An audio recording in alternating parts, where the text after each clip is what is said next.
Welcome to Real Time, the podcast for and about realtors, brought to you by the Canadian Real Estate Association.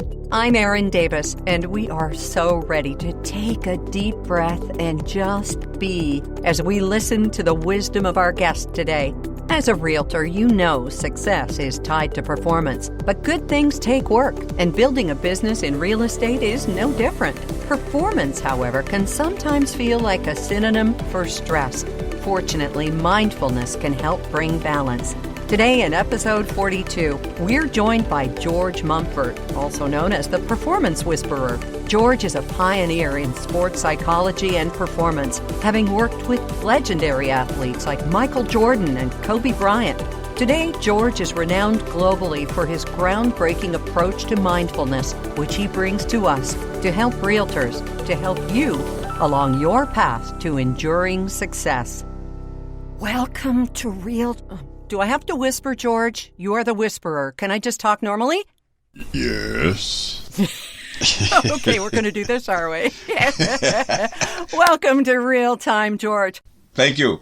It's great to be here with you, Erin. Well, you have such an inspirational story, so we're going to get to all of that. But first off, let's talk mindfulness in the big picture here. We all have an idea of what mindfulness is to each of us. To me, it's reading Jon Kabat-Zinn, like wherever you go, there you are. And I know that that's one of your mottos. Yeah. And meditating and just breathing, being conscious of the breath. But you, what is mindfulness to you as we begin what's going to be a great chat here today on Real Time? Yeah, thank you for asking. Mindfulness to me is just mirror mind.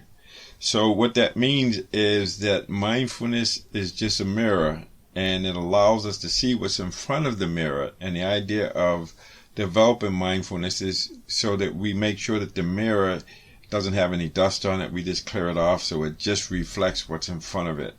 Everything that's in front of it, not just one thing, a little thing. So it's like mirror mind. And so when you're mindful of something, you're just noticing it. You're letting whatever it is that you're mindful of speak to you in its own language. So when you're being mindful of it, you're not pushing it away or pulling it towards you.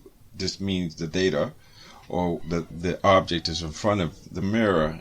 You're not pushing it away or pulling it towards you. You're not even interpreting it, not initially.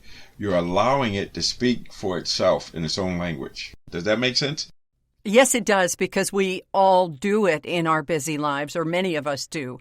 And in telling your story, you have, as I've mentioned off the top, an inspirational story, George. But can you tell us how you went from aspiring basketball player to one of the most sought-after sports psychologists? Yes. So I went to UMass Amherst, and I was a walk-on. I wasn't recruited to play basketball. I had an academic scholarship. And at that time, I was rooming with Julius Erving, or Dr. J. He's a Hall of Famer, one of the, he was my roommate in college.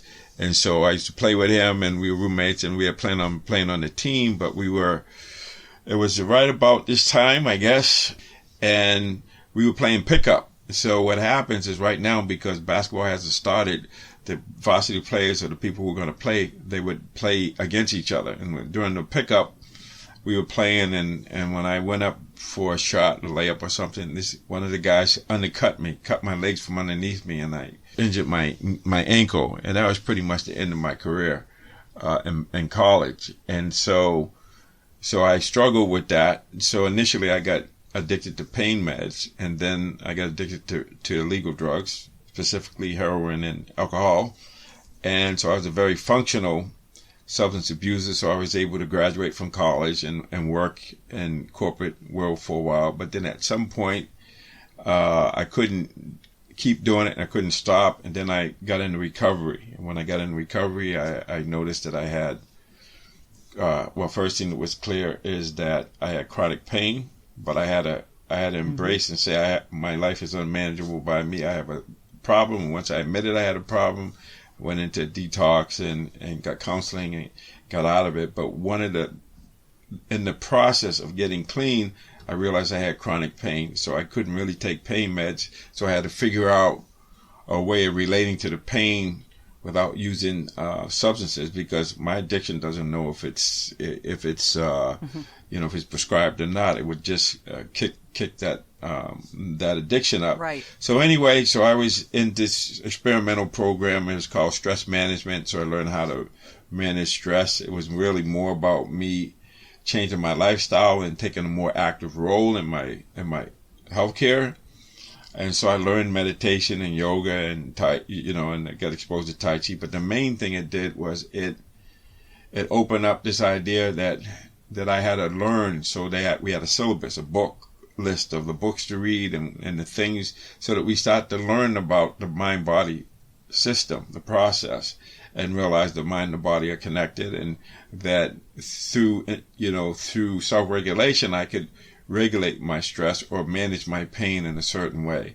And so I got into this stress management course, was taught by this woman, amazing Dr. Joan Borysenko, and at the time she was one of 3 psychoneuroimmunologists. And so I learned about the mind-body system. So being a recovering perfectionist I am, I read every book on that syllabus, and then it gave me other books. And so here I am in my 40th year of sobriety, and I've averaged over a book a week during that whole time. Congratulations. But, thank you. And it's interesting because once I got clean and I started listening to myself, I noticed that I needed to be intellectually stimulated. Ergo, I started learning things, and then I realized the best way to keep it was to give it away. And if I wanted to learn something, to teach it. And so I started working, and I worked as a financial analyst during the day, and then I would at nights and weekends I would work in a detox, helping people in recovery. And so I started using this not only for my recovery, but for my well-being, and teaching it to others. And so that's how I got into it. And then fast forwarding to 1990s, and I'm working with John Kabat-Zinn at the Center for Mindfulness at the UMass Medical Center, and he knew Phil Jackson, and they were teaching in the summer at this place called Omega, and this is 30 years ago. Mm-hmm. And the Chicago Bulls had just won 3 NBA championships in a row, and Phil wanted somebody to come in to help the players deal with the stress of success. So I ended up going to training camp and working with the Bulls, and of course they had a full-blown crisis because Michael Jordan's father was murdered and Michael retired. Mm. And so that's how I got started, and it was really more about me just going there and just wanting to serve, wanting to share my experience, strength, and hope. So that's how I got there, and then it just took off. Obviously, the Bulls won championships, and then Phil went to the Lakers, and the Lakers won championships, and he took me with him. And then I started working with other folks. I left the medical center, and I started freelancing, and that's how I got here. But it was really more about the adversity, or I feel like, and it's interesting because I've written 2 books, The Mindful Athlete, Secrets to Pure Performance, and then my current book, Unlocked, Embrace Your Greatness, Find the Flow, Discover Success. And the interesting thing is, people would say, well, why did you write about, the substance abuse and whatnot? And I said, no, without that, I wouldn't be here. The gift of desperation, what I call the AOF method of motivation. It's like a lot of people I work with, and I know they say, yeah, they want to change, but they don't change. Well, what helped me change was my butt was on fire, or ass on fire. That's what I mean by... that's the AOF. Thank you. Ass on fire. So I got to eat, and then it was the sense of urgency. But I got to a place because I had a friend of mine who got clean. So it was an inspiration. I got triggered. My ignition got lit, because I seen what was possible for him. And then once I got clean, it was like, this is amazing life, living on life's terms, but without substances, and actually getting to know myself better, so that I got to know myself, so I could be myself, and so I could express myself, and so I could share myself. So that's what I've been doing. So 2 books, and I continue to work with people. So, and it doesn't matter where they are, as long as you got a mind, I could probably work with you or help you work with yourself. So that's how I got there. It was through adversity, but saying yes to it and using it as a stepping stone, having the growth mindset versus the fixed mindset, knowing it's all about learning, growing and developing. And over these 40 years, I've reinvented myself multiplicity of times, as well as getting to know myself more and more, because I change, everything changes, and it's been a wonderful journey of self-discovery. Next up, as we talk with performance coach George Mumford, one amazing guest, two kinds of mindsets. Which one is yours? Kriya Cafe is your place to take a break, grab a pumpkin spice, whatever you like, and catch up on the latest trends and topics affecting you and your clients. Find it all at kriyacafe.ca. Now we return to our conversation with George Mumford, and I urge you, just Google some of his quotes, because we're hearing them from the man himself today. Words of wisdom that apply to you both every day and especially in your life as a realtor on Real Time. You talk about fixed mindset versus growth mindset. And I think that really, among all of the things that you've said so far, like the term recovering perfectionist, everybody raise your hand. Unless you're driving, keep both hands on the wheel. But yeah, I think that really resonates too, my friend. So let us talk about fixed mindset versus growth mindset. Can we? Yes. So back in my youth, I would read something and I say, okay, either I get it or I don't get it. And that's it. Fixed mindset says you can't learn, you can't grow, you can't develop. You are what you are and you can't change. And the growth mindset is the opposite, which says we all have this masterpiece inside, or divine spark, or Buddha nature, Christ consciousness, Kuan Yin energy, whatever it is. But there's a greatness within us. And in all of us, not just some of us, but all of us have it. And it's really a matter of embracing it and developing it and accessing it. And the challenge is it can only be accessed by us. It's an inside job. Mm-hmm. And to the degree that I access that, to the degree that I embrace my greatness, I'm able to find my flow and discover success. And so it's just me being who I'm supposed to be. It's being my authentic self, giving myself permission to go inside and to follow my strongest passion. Joseph Campbell would say, follow your bliss. Mm-hmm. So to me, I want everybody to have that experience. I want everybody to have the opportunity to, like I said, to get to know themselves, to realize that you have a masterpiece within. You can access it, only you can do it. And the bad news is we lock ourselves up. Uh-huh. The good news is because we lock ourselves up, we can let ourselves out. We can unlock ourselves. Okay. And we are all open to the message here that you're sharing, George. So in terms of business, how are the concepts of mindfulness and performance related in a business context? How do you make the two coexist peacefully within? You've described yourself as a type A, which, again, many of us are, and recovering perfectionists. But you say you're a type A without the hostility. So let us go back to the business concept or context. And I'll ask you again, how do you marry the two? And can they coexist? Yes.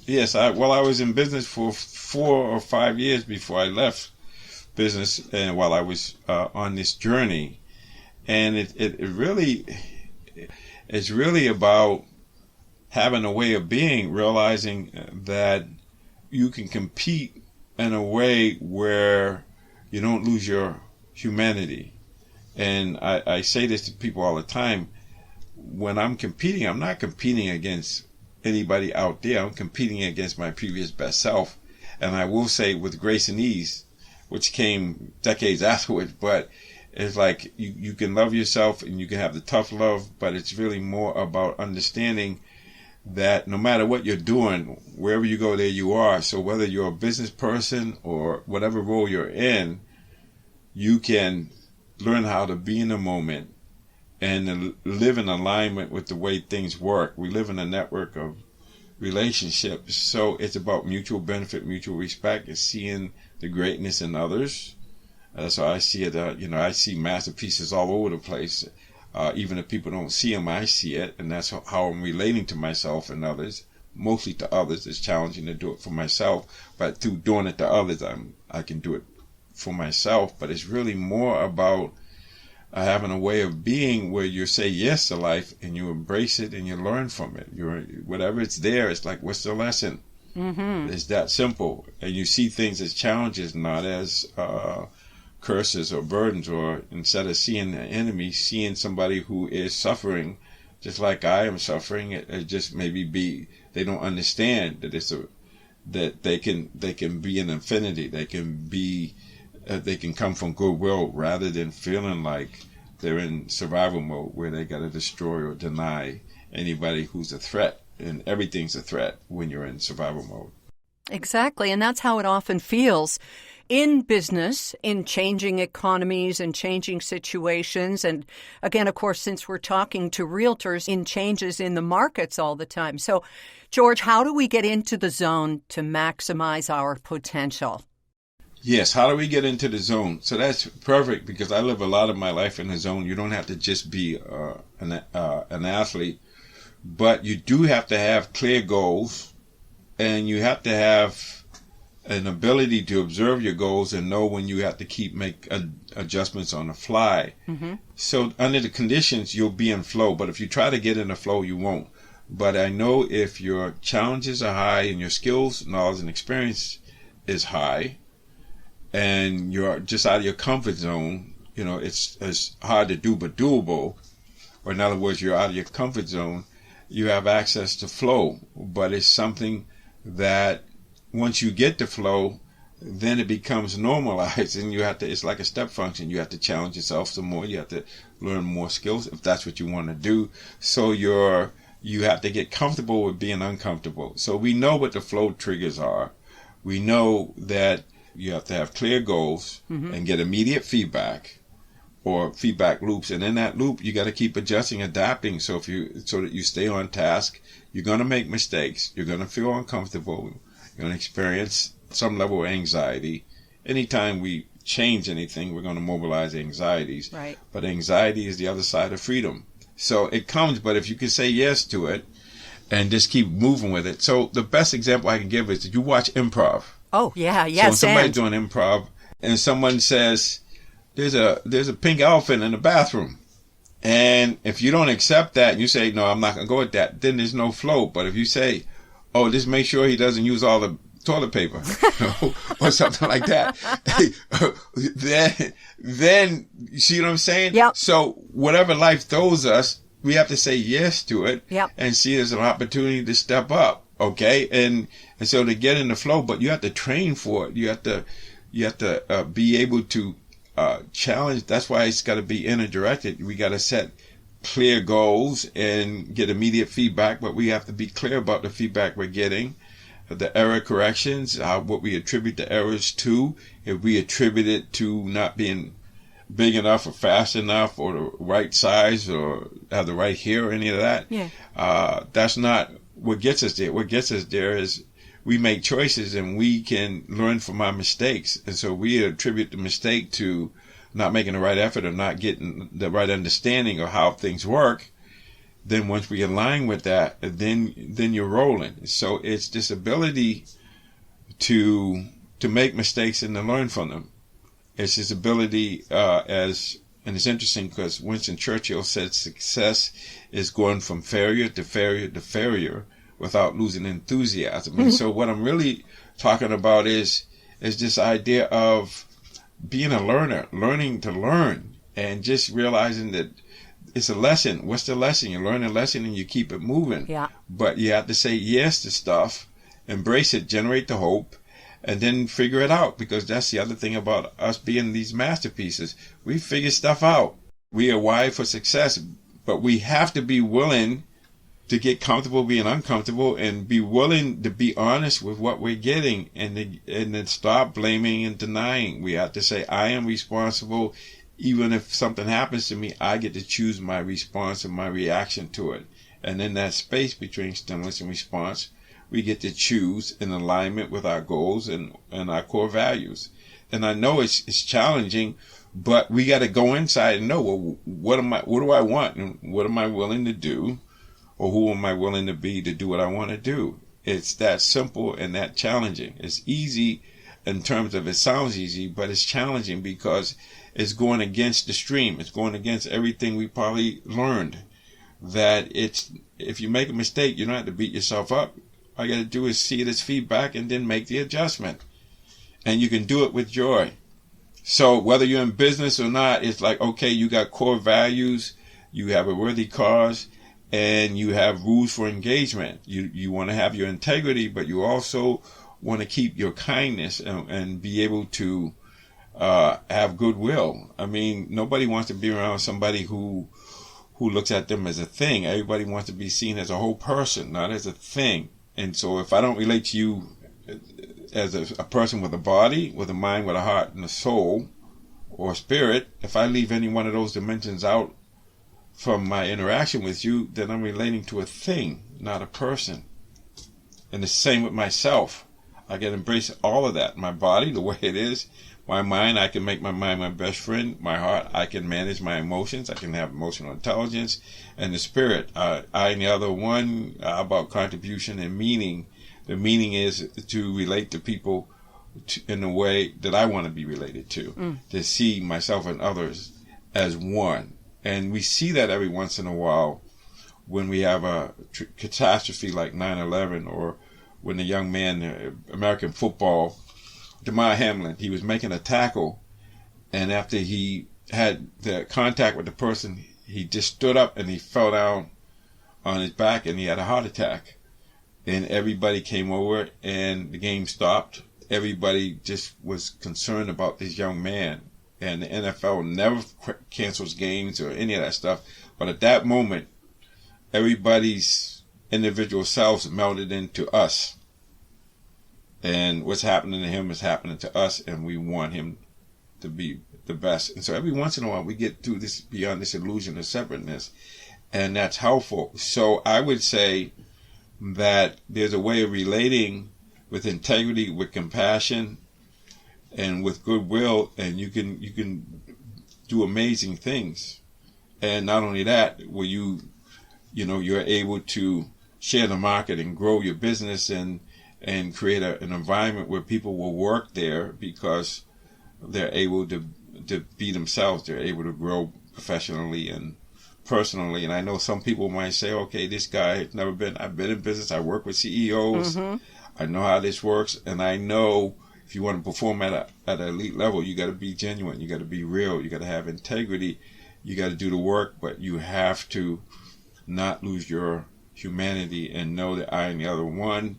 And even if you compete against somebody, you don't make them a thing. You see them as a person, and you relate in that way. So, but it begins with me. It begins with me relating to myself as a whole person and taking care of myself. We return to George Mumford, gatherer and sharer, and more about the importance of listening, especially when things are swirling around you, both in business and in life. We're glad you're following our podcast. We have 41 insightful episodes just waiting for you to dig in and be inspired. There's a new one every month, and we're grateful to have you joining us here in our real-time podcast community. Now, back to the performance whisperer himself, George Mumford, on Real Time. Going back to so much that you've said, and honestly, you are preaching to the choir here, George, from man's search for meaning to the Stoics. Okay, that happened. Now, what are you going to do about it? And also the aspect, the image of improv and the yes and. But the most important part of improv, besides having a really good mind, is listening. And listening is part of what you have given as a message to people who are kind of in the, it's chaos around them. So as a leader, what do you do? What is the thing that is most necessary for you in order to not control chaos, but to kind of ride it? Yes, be the eye of the hurricane. Well, in the hurricane, in the eye, it's calm, peaceful, it's quiet, there's blue skies, there's no turmoil there. There's just silence, spaciousness. I would even say love, compassion, openness. There's an ease of being. It's just you're in a place of rest. And so when you're in the eye of the hurricane, you can be aware of the hurricane without being identified or pulled into the whirlwinds.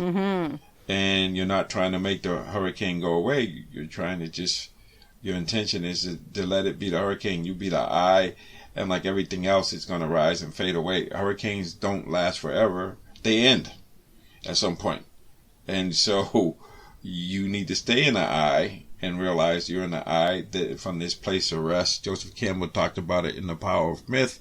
He said and this is anybody, but he said when an athlete is in championship form, they come from this place of rest. They come from their center so that they're not compelled by desire or fear. They hold their center. And so now you get to a place where you can be alert and relaxed at the same time and just notice things. And then the question is, how can I help? How can I serve?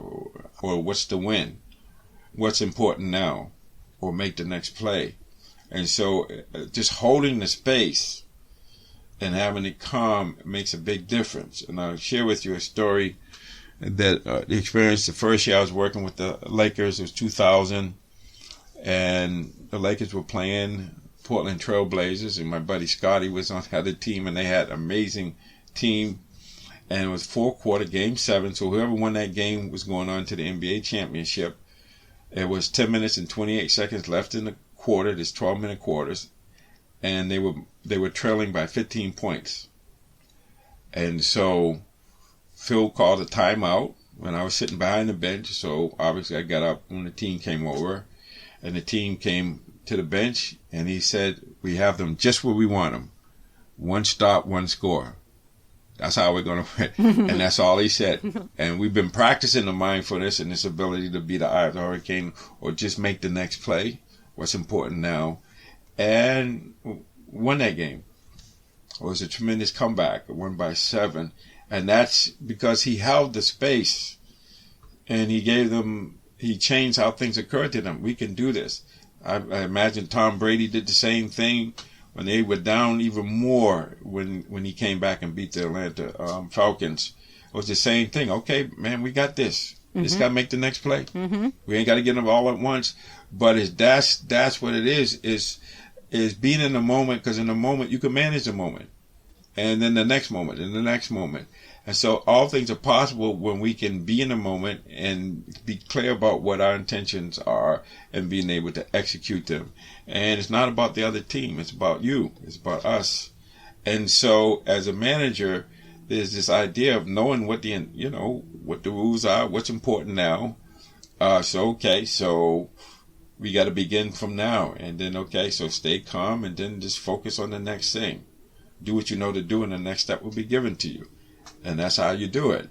But you have to program yourself, because we're programmed to overreact and curse and to feel like we got to be in there and we got to look like we're angry or we got to look like it's serious. We got to have a skull face instead of smiling and say, "Hey, this is going to be awesome. We got this. We just got to make the next play." And even if you don't achieve everything, you still have changed your state and you're in ease. You're having fun. You're having joy.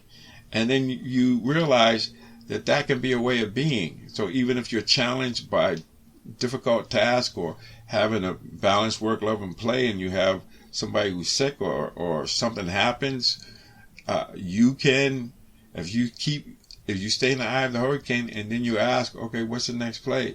But you got to embrace, yes, this is happening. I don't like it.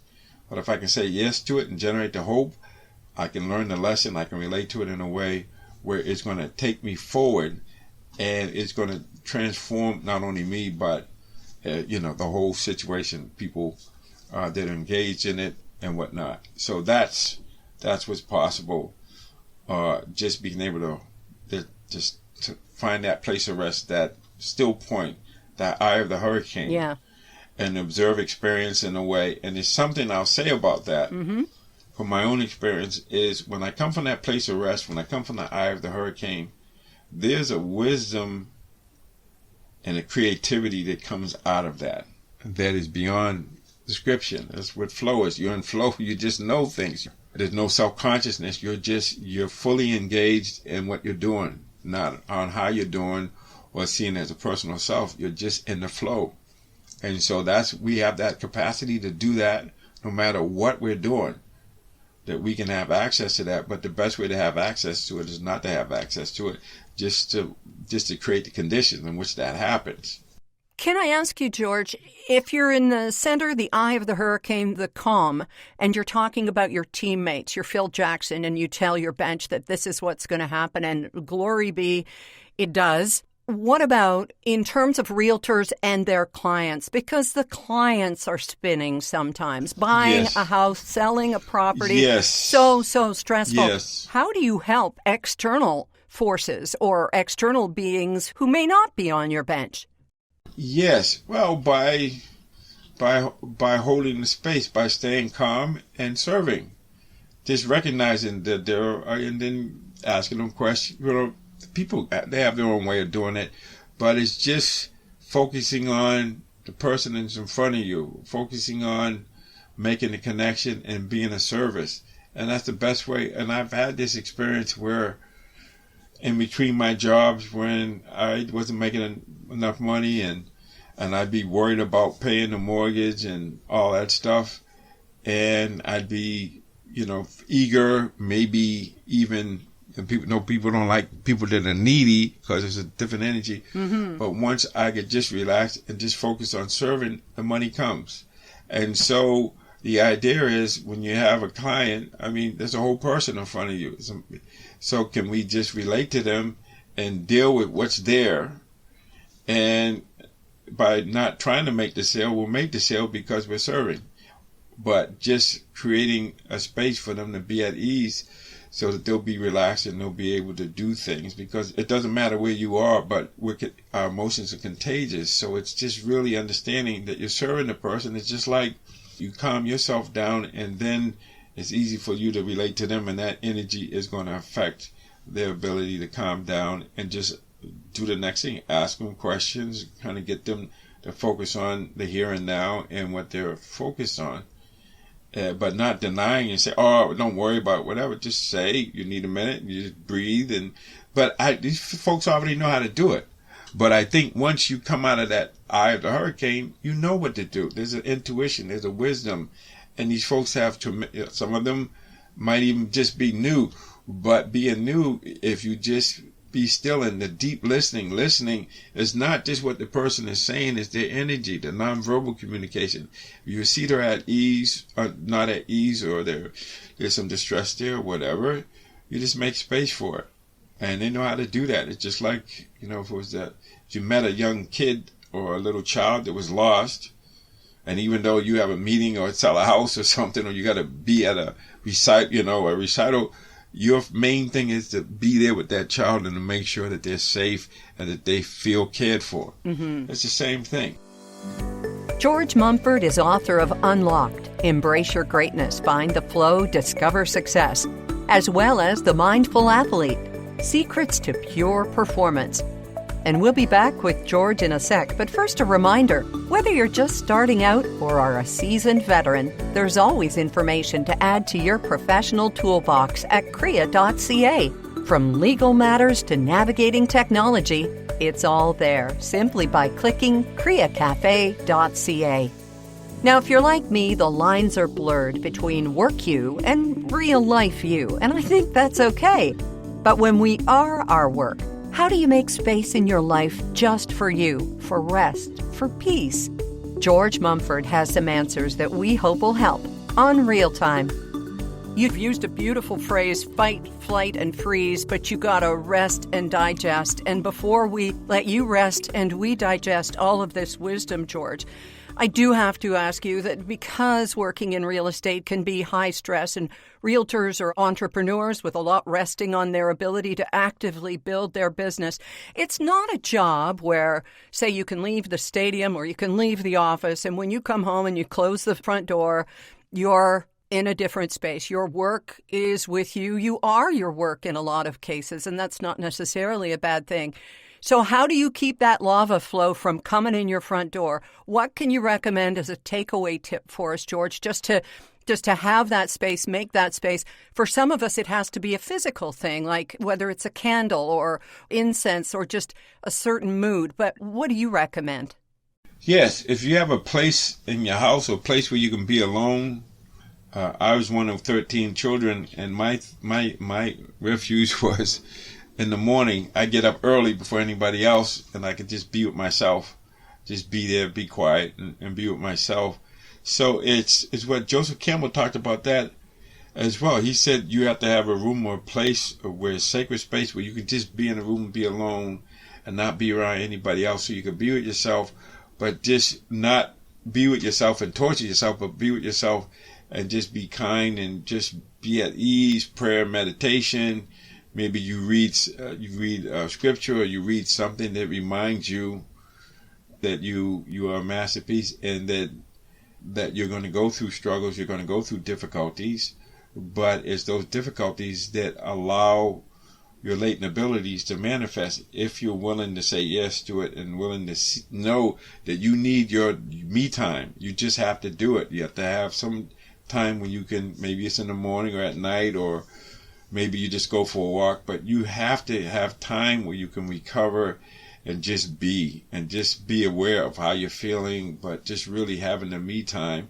So some of us, like I used to like to run, I'd go on a run or something, but it's really more about just sitting and breathing and knowing it. Like even now, if people are not driving and like I'm talking and sitting, I can just be aware of just being in my body and breathing in and breathing out. Some people do different kinds of breathing, but just stopping and smelling the roses, or like you said, you might have a room or you might have a place. I like to walk along the beach, the ocean, but you have to have a time with what Joseph Campbell called creative incubation. You have to, that's where your thoughts and everything come. You just be with yourself and you're just relaxing and just being there and just breathing and being in the moment, and there's a lot of different things to do. Some of us have spaces that allow us to do that, but we can create this ability to do that where we just spend time every moment. I talk about,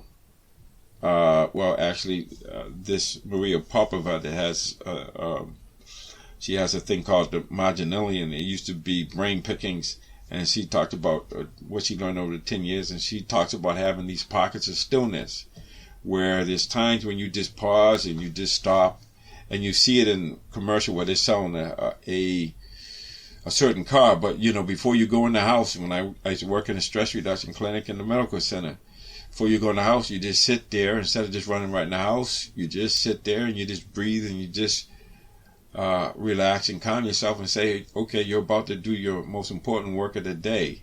You have to be able to let go of what went on before and what's going to go on before it, so you can just be in the moment, just being it now. And even though we feel like we got so much to do, we have to think about it all the time, well, that's how we get burnt out, or that's how we get to a place of diminishing returns, I like to call it. Mm-hmm. But we have to exercise. It's called the relaxation response, is what Dr.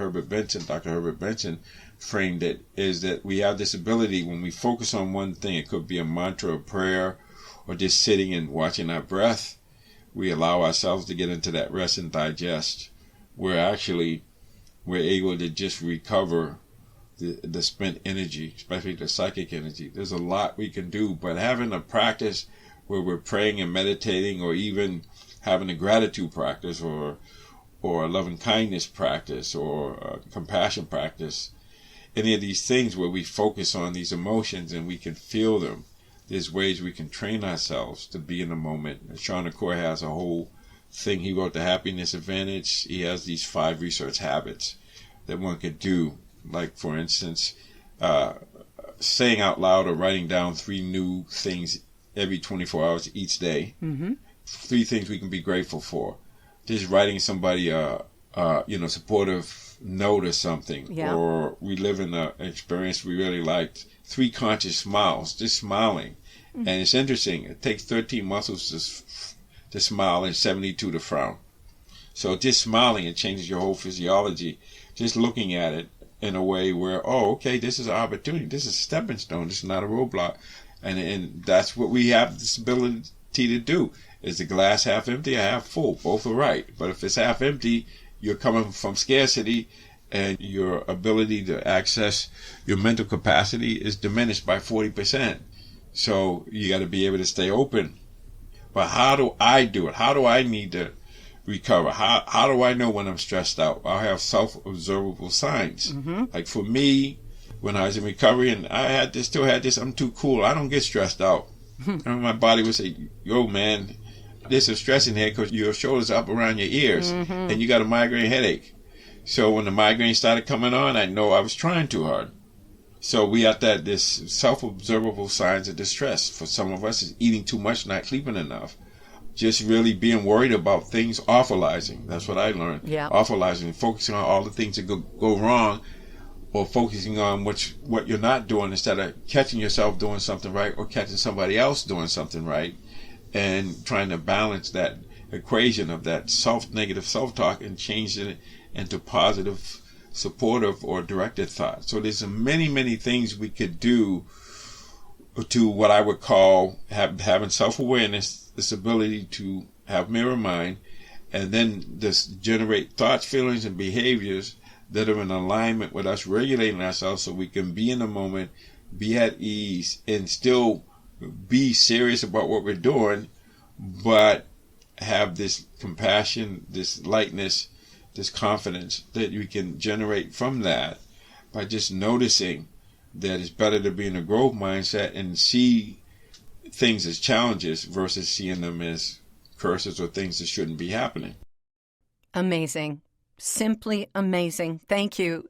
You say we are all masterpieces, but boy, you, sir, are. And we are so grateful to have had this talk with you today. And who knows how many people will be taking in your message as we rest and digest. And thanks to you, George, for making time to be with us here today on Real Time.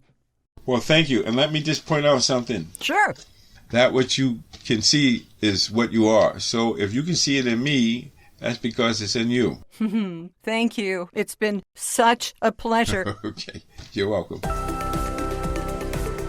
I'm Erin Davis, and we invite you to like and share this podcast with everyone among your realtor community and elsewhere.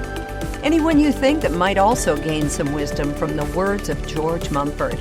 And thanks for that. Real Time is brought to you by the Canadian Real Estate Association and is a production of Alphabet Creative. Sound tech by Rob Whitehead. Thanks so much for joining us, and we'll talk to you again soon on Real Time.